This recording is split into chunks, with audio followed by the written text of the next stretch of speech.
當念誦咧，就算你唔好話你攞嚟念經又好，咁你識呢個發音咧，你攞嚟念其他咩天使咒語啊、咩咒語啊，甚至乎攞嚟唱歌咧，都係會好好多嘅。咁你呢個就叫梵音啦。正如王菲當日咧去美國學嗰陣時咧，都係學梵音，不過佢又冇咁響，佢就你見王菲都係唔喐個嘴唇喺度，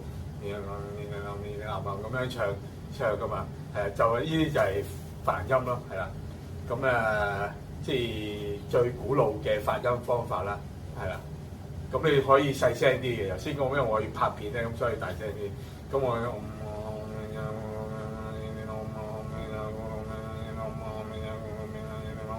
咁樣嘅可以係啦，甚至乎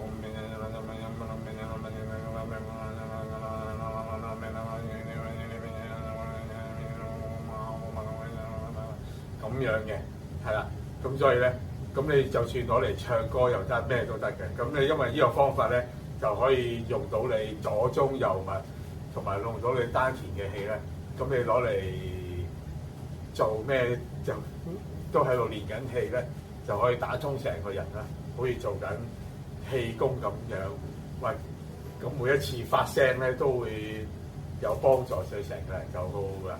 咁古老嘅印度喇嘛、寧波車都係咁。